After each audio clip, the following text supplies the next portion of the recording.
हाँ जी, तो welcome back. My name is Neeraj Sharma. आप इस वीडियो को कहां से देख रहे हैं, आपका नाम और आपके शहर का नाम वीडियो के कमेंट बॉक्स में जरूर बताइएगा। अगली वीडियो में मैं आपका नाम जरूर लूंगा। और अब बात कर लेते हैं सीधा आज के इस केस के बारे में। तो हरियाणा का एक शहर जिसका नाम है पानीपत, उसी पानीपत में सुखदेव नगर नाम की एक जगह है। उस सुखदेव नगर में विनोद बराड़ा नाम का एक व्यक्ति अपनी पत्नी निधि और एक छोटी बच्ची, यानी उसको एक बेटी भी थी, उसके साथ रहा करता था। उसी सुखदेव नगर में वो एक कंप्यूटर सेंटर चलाया करता था, यानी बच्चों को कंप्यूटर सिखाया करता था। लेकिन फिर दिन आता है 5 अक्टूबर 2021 की शाम का। 5 अक्टूबर 2021 की शाम को एक पिकअप आता है, यानी एक पिकअप वाहन आता है और विनोद को टक्कर मारकर भाग जाता है। विनोद को आजू बाजू के लोग हॉस्पिटल लेकर जाते हैं, उसका इलाज कराते हैं। तो डॉक्टर्स बताते हैं कि उसके दोनों पैरों में बहुत ज़्यादा चोट है, यानी वो गंभीर रूप से घायल हो चुके हैं। पुलिस वाले उस पिकअप के ड्राइवर का पता लगाते हैं तो पता चलता है भटिंडा का रहने वाला, यानी पंजाब के भटिंडा का रहने वाला देव सुनार नाम का वो व्यक्ति है, जिसने अपने पिकअप से विनोद को उसके पैरों में टक्कर मारी है। अब पुलिस वाले उसके खिलाफ एक केस दर्ज कराते हैं और उसे जेल में डाल देते हैं। उधर विनोद का इलाज चल रहा था, लेकिन 15 दिन के बाद देव सुनार नाम का वो व्यक्ति विनोद के पास वापस आता है और विनोद से बोलता है कि समझौता कर लो, जो हुआ सो हुआ, अब तुम समझौता कर लो, मैं तुम्हें कुछ पैसे भी देने के लिए तैयार हूं। लेकिन विनोद सीधा मना कर देता है। जैसे ही विनोद ने मना करा तो वो ड्राइवर विनोद को धमकी देकर जाता है और उससे बोलता है कि तुम्हें इसका जो परिणाम है वो बहुत ज़्यादा खतरनाक भुगतना पड़ेगा। अगर तुमने मेरी बात नहीं मानी, अगर तुमने समझौता नहीं करा, तो तुम्हें इस बात का परिणाम बहुत ज़्यादा खतरनाक भुगतना पड़ेगा। विनोद को शायद अंदाज़ा ही नहीं था, लेकिन फिर 15 दिसंबर 2021 को वो देव सुनार नाम का व्यक्ति विनोद के घर वापस आता है। विनोद अपने घर में अकेला लेटा हुआ था, उसके कमरे में जाता है और अंदर से कमरे की कुंडी लगा लेता है। निधि बराड़ा यानी विनोद की पत्नी उसे अंदर देखकर चिल्लाती है। आजू बाजू के लोग इकट्ठा हो जाते हैं, लेकिन जब आजू बाजू के लोगों ने अंदर झांक कर देखा तो उनके होश उड़ जाते हैं, क्योंकि अंदर विनोद की लाश पड़ी हुई थी। उस देव सुनार नाम के ड्राइवर ने विनोद के सर में और उसकी कमर में गोली मारकर उसकी हत्या कर दी थी। लोगों ने उसे पकड़ा और उसे पुलिस के हवाले कर दिया। यहां तक एक मामला पूरी तरह से शांत हो चुका था, यानी सभी को इस कहानी पर यकीन हो चुका था। अब दोस्तों, विनोद की हत्या हो चुकी थी, उसकी पत्नी का रो कर बुरा हाल था। घर में एक छोटी बच्ची भी थी। विनोद के जो बाकी के परिवार के लोग थे, उनका भी रो कर बुरा हाल था। समय बीतता चला जाता है, लेकिन फिर इस केस को हैंडल करने वाले एक कप्तान, जिनका नाम था अजीत शेखावत, उनके फोन पर व्हाट्सएप पर एक मैसेज आता है। जो मैसेज था वो ऑस्ट्रेलिया से आता है। उस मैसेज के आधार पर शेखावत ने, यानी अजीत शेखावत ने, इस केस को जो हैंडल कर रहे थे, वो सीधा विनोद की पत्नी के पास जाते हैं, यानी निधि के पास जाते हैं और उसे अरेस्ट कर लेते हैं। उससे सख्ती से पूछताछ की जाती है। तो वो पूछताछ में बताती है कि वो उस व्यक्ति से फोन पर लगातार संपर्क में है। किस व्यक्ति से?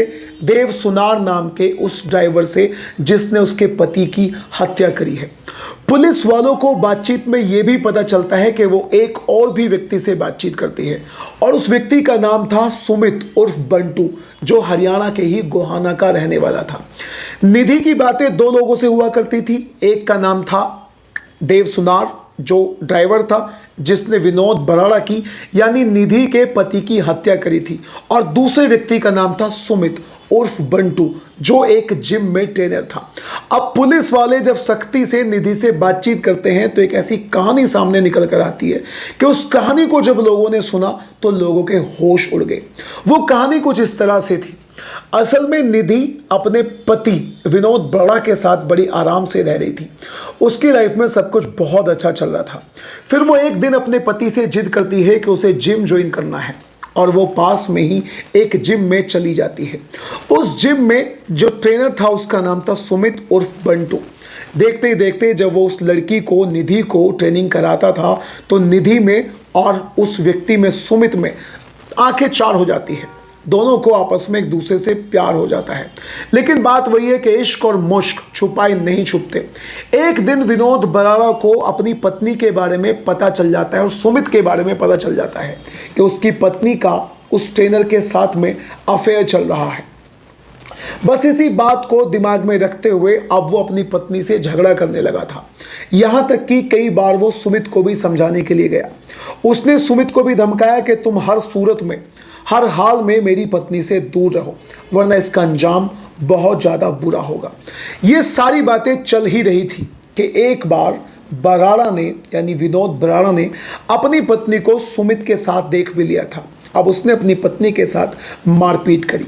इसके बाद से निधि और सुमित के बीच में एक प्लानिंग होती है और वो प्लानिंग थी विनोद को अपने रास्ते से हटाने की। जरा सोच कर देखिएगा, एक पत्नी एक ऐसे व्यक्ति के लिए जो महज उसके लिए एक जिम का ट्रेनर है, उसके लिए अपने ही पति को हटाने की एक प्लानिंग, एक साजिश रच लेती है। और अपनी साजिश के हिसाब से जो सुमित था वो एक व्यक्ति को हायर करता है, पंजाब के भटिंडा के एक व्यक्ति को, जिसका नाम था देव सुनार।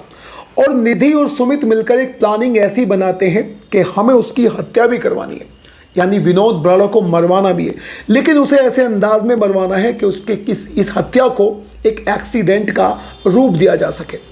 बस यहाँ पर देव सुनार से बातचीत होती है 10 लाख रुपए में। उसे 10 लाख रुपए का लालच दिया जाता है। साथ ही साथ उससे बोला जाता है कि अगर उस पर कोई केस होगा तो उसका पूरा खर्चा निधि और सुमित उठाएंगे, प्लस उसके परिवार का घर का खर्चा भी पूरा का पूरा निधि और सुमित ही उठाएंगे। दिन चुना जाता है 5 अक्टूबर 2021 की शाम का, जब विनोद बराड़ा अपनी ही कॉलोनी में घूम रहे थे। उसके ऊपर देव सुनार ने पिकअप से हमला बोल दिया, यानी अटैक कर दिया, उसके ऊपर पिकअप को चढ़ा दिया। उसकी जो नीयत थी वो वहीं पर विनोद बराड़ा को मारने की थी, लेकिन वहां पर विनोद बराड़ा बच जाता है। फिर दोस्तों ये लोग प्लान करते हैं, उस ड्राइवर को बाहर निकालते हैं, उसे एक अवैध पिस्टल भी दिलाया जाता है और फिर एक दिन चुना जाता है और वो दिन था 15 दिसंबर 2021 की शाम का, जब वो ड्राइवर उसके घर में घुस जाता है। और विनोद की पत्नी ने उसे अंदर घर में घुसाने में उसकी मदद भी करी थी। वो अंदर से कुंडी लगा लेता है और उसको 2 गोलियां मार देता है। एक गोली उसकी कमर में लगती है तो दूसरी गोली उसके सर में लगती है और इस तरह से उसकी हत्या हो जाती है। शायद इस केस के बारे में किसी को पता भी नहीं चलता, लेकिन बहुत ही जल्द, कुछ ही दिनों में निधि ने रोने धोने का नाटक करने के बाद उस जिम वाले ट्रेनर के साथ रहना शुरू कर दिया था और उसकी लाइफ में बिल्कुल भी ऐसा नहीं लग रहा था कि उसके पति की डेथ हुई है। बस यहीं से ऑस्ट्रेलिया में बैठे विनोद बराड़ा के भाई को शक होता है और वो इस केस को हैंडल करने वाले अजीत शेखावत नाम के कप्तान से कॉन्टेक्ट आते हैं और उन्हें मैसेज करते हैं और एक बार फिर से इस केस में झांकने के लिए बोलते हैं और इस तरह से इस केस का पर्दाफाश होता है। दोस्तों आप क्या कहेंगे इस केसेस के बारे में? अपनी राय कमेंट बॉक्स में जरूर बताइएगा। आपको क्राइम स्टोरी सुनना अच्छा लगता है तो चैनल को सब्सक्राइब करना बिल्कुल भी मत भूलिएगा।